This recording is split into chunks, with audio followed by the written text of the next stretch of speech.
If you're not practicing these 5 hooks, why not? Let's go.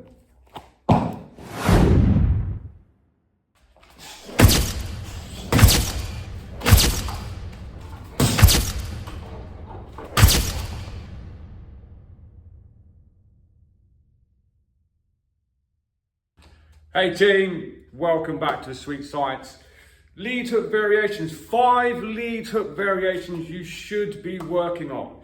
If you haven't looked at the tutorial on powering up your lead hook, I'll leave a link in the description below because you need to be able to do that first. But here's 5 variations of lead hook you should be practicing and all the details you need. Let's go. So, I'll do the demonstrations in an orthodox position, but I'll do the bag demonstrations in a southpaw position because it's my natural stance. So first off, your slip hook.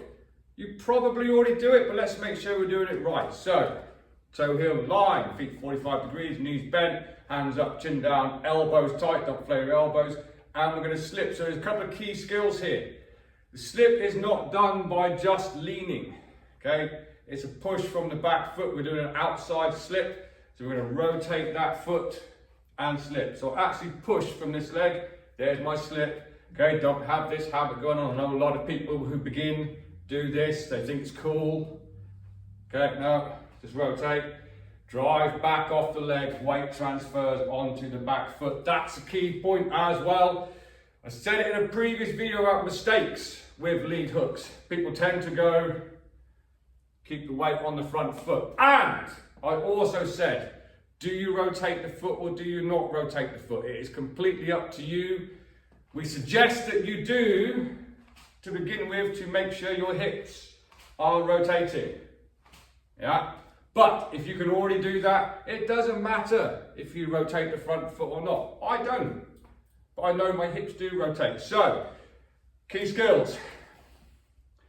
Push from the back foot. Make sure you have a good foundation. Push from the back foot. Now, rotate back through and land your hook. Make sure your elbow is up so we get.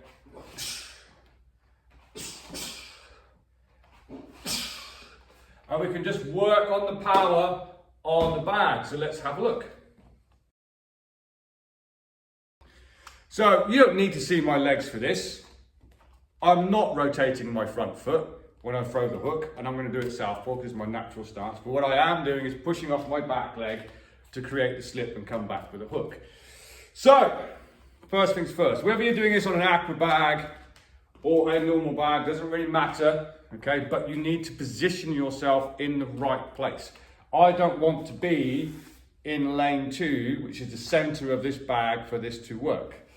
I could, because I'm going to slip off to the outside, I could, but you'll find you'll probably end up cocking your wrist to get into a right position for it. So I'm going to position myself slightly to my lane 3, which is slightly to, I haven't gone past the bag. It's not like if I punch here, I don't hit the bag. Okay, so I'm in line with my backhand on the back. So watch for the obvious when you're working this, and the obvious ones are this. So I'm going to slip, push from the back foot, and the obvious one is pulling that hand down when you're throwing the shot. And also make sure you have a good elbow structure. And then just work your power. Make sure you're in the right lane. Good slip. And come back. If you notice, a lot of people make this mistake when they cover. Okay, they go up. They hit and they go up. Yeah, I'm actually going down. Yeah, I don't want to lift my elbow too high. Down into the shot. That's my slip, and rotate back and weight transfers. Just work it a few times, just be here.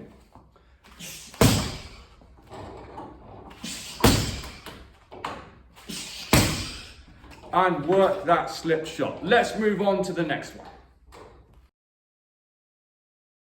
So these are the basic ones. We'll get on to the fancy stuff in a second, so make sure you stick around for that. So your roll hook, very nice.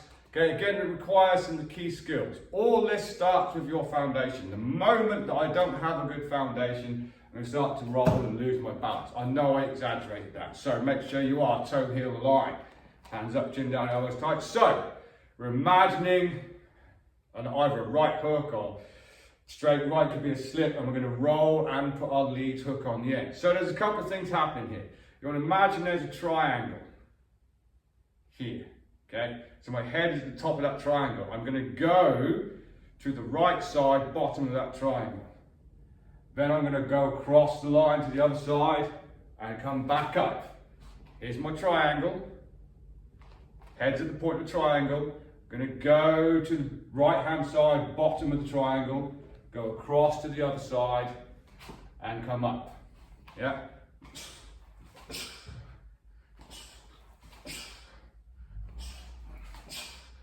And you can just make, once you've got that, you can just make it smoother.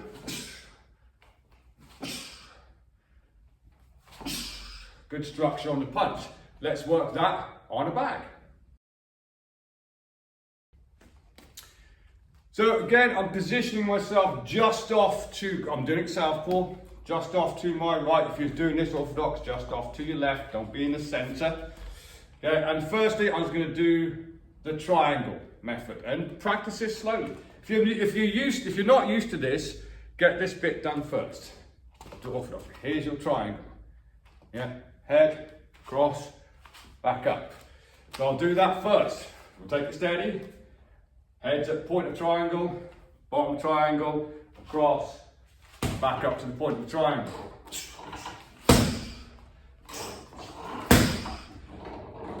Watch that hand, make sure you're not going here, okay?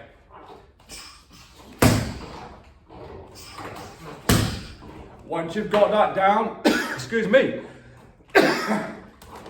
breathe in some dust or something. Once you've got that down, you can make this a bit more smoother. Take the points first, then make it smoother.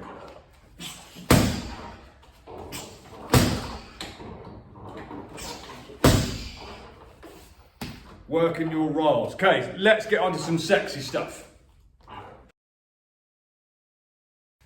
The standard check hook then. Okay, so great for evading, it's a defensive movement, great for making more angles. We can put this into a more drill type formation. We're going to throw a jab, a cross and a check hook. So you need to be able to pivot.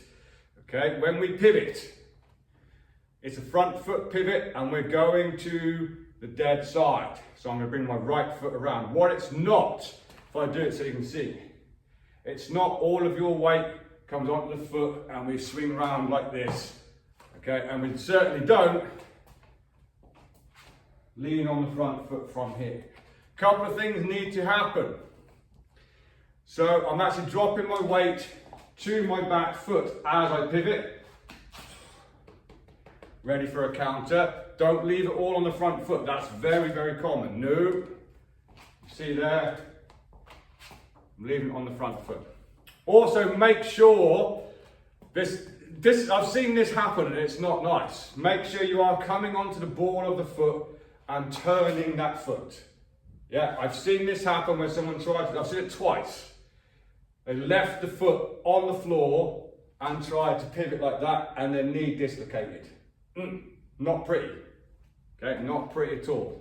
Yeah, the weight is going to the back foot. Come on, here. Don't overextend either, so I have a toe heel line and I want to finish in a toe heel line, so don't overextend that foot now. I want a tight rope, yeah, from here. So we're going to go jab, cross. I'm going to use the retraction of this hand to give me a pivot, so I'm using that to pivot. Boom, yeah, and I'm going to just put this hook on the end. Me personally, this is entirely up to you. I do tend to throw this more long range, so my thumb is to the side, not up. I tend to go as I come around from here.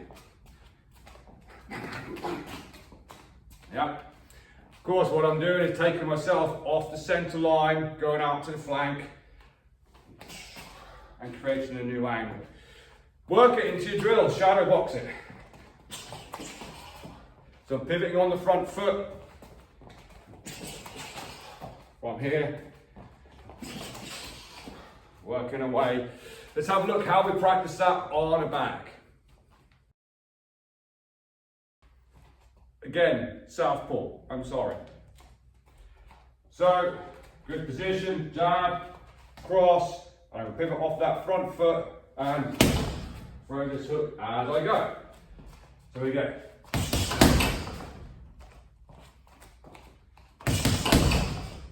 Create that new angle, and of course you can put a backhand on the end.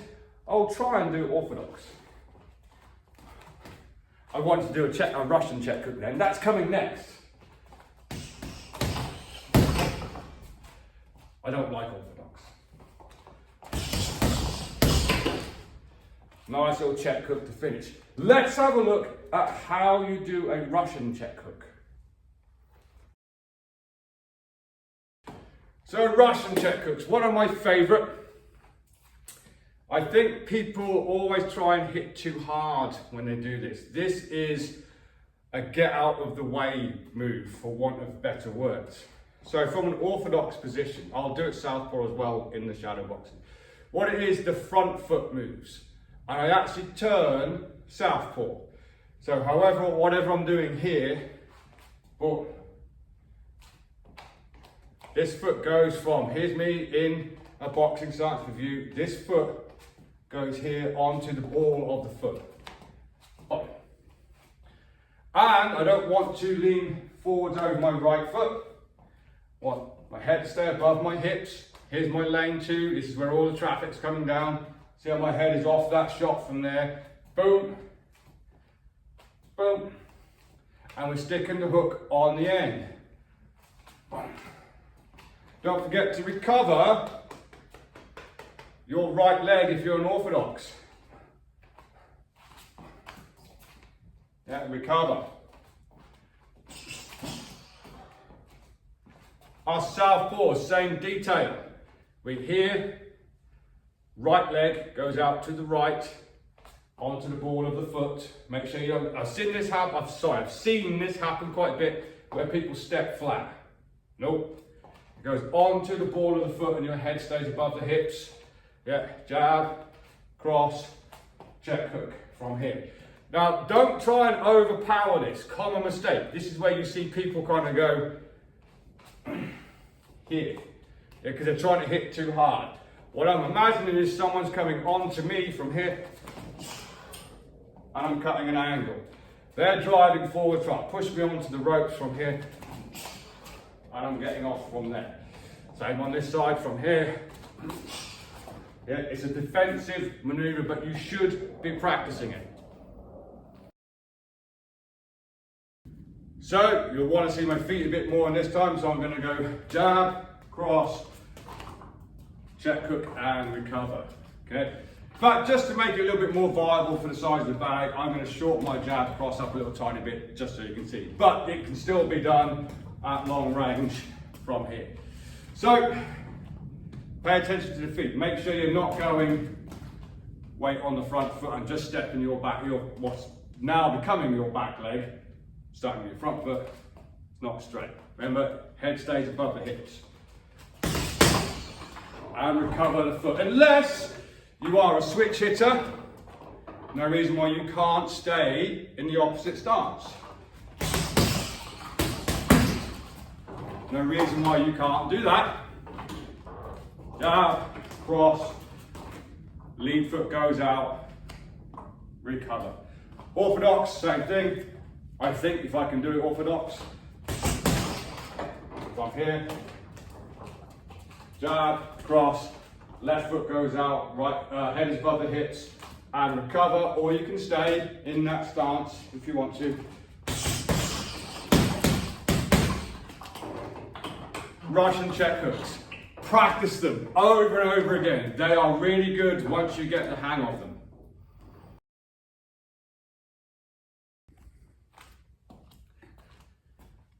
So number 5, I call this a switch hook.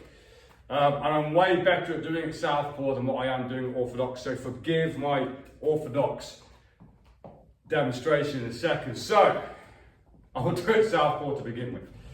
So what it is, I'm going to switch, I use it from going from lane 3 to lane 1. Maybe I missed this shot, then slip this shot, and I throw the hook as, so this is where we go opposite hand, opposite foot. Boom. I've stepped this foot over and I recover. So, boom, and recover. I'm not even sure if I can do it orthodox. Let me think about it. Boom. Yes, I can. So we're here, jab, cross. I'm stepping my right foot as a right-hander, lateral, as I throw the hook. So I bring myself back round, and then I'm making a little switch, going back to my normal stance from here. For a better demonstration, in my natural stance, orthodox, southpaw, sorry, and switching. Jab, cross, step with a hook, switch back, and cut the angle. And it's a great one to get some power and to move from a different angle. Let's have a look on the back. From experience, particularly if you are a southpaw about to do this or try it on an orthodox when you're sparring, from experience, you are going across their power lane. Be aware of that. So I wouldn't just be here and do it without occupying their hands first. Occupy their hands and then go. You've got more chance of not being hit. If I just happen to be here and decide to come boom, I'm going straight across their power line. Not quite so bad if you are an orthodox, because you're going across their jab lane, but could still get hit. Occupy the hands first. Okay, so you get jab, cross. I'm going to make that. Remember, you should be rotating on these punches, so if you're just doing that, it's going to be awful. Yeah, if you're still at that stage where you're doing this, everyone's on the front foot, you need to be right here, or from orthodox point of view, and switching. Just a nice little one to work to get a different angle and work from there. Put that into your shadow boxing routines. Learn the footwork, put it into your bag work it on a bag, then try it with a partner when you're doing some playful sparring, so you're not too afraid to try something new, because you're going to get rocked. Keep it light, keep it playful, and learn. There you go, team. 5 variations of the lead hook that you should be practicing. Excuse me. The check hooks, if you're a beginner, they can take a little bit of work to get the footwork right, make sure your foundation is right. It's easy to go off balance, but once you've got them, they're very, very good. The slip hook, the roll hook, they're all staples that you should be learning. Make sure you have the key skills down first. And remember, you should be finishing with a lead hand in your combination anyway. Okay, the 2 rules that you want to abide to is you either finish with a lead hand, or if you're finishing with a backhand, there's some kind of movement afterwards as well. If you don't understand why, so I'll do it as an orthodox. If I finish with a lead hand, that's the closest hand to my guard. I shouldn't really be here. Yeah, it's the closest to my guard, so it's going to get back to my safe position quicker. Whatever that punch is, whether that's that, whether it's that, whether it's that, whichever. If I finish with a backhand, that's got longer to come all the way back to the guard before I'm safe again, to a degree. Are you safe in a boxing match or any combat sport match? Not necessarily, but it's always going to take longer for this hand to get back than that hand. So either finish with a lead hand, or if you do happen to finish with a backhand, whether it's an uppercut, whether it's a hook, whether it's straight, whether it's an overhand, whether it's a long range hook, whatever, you want some kind of head movement on the end of it if you are finishing with a backhand. Let me know in the comments if you think this is helpful, and when you practice it, let me know how you get on. Until next time, train safe, train hard, train intelligently, and I'll see you soon.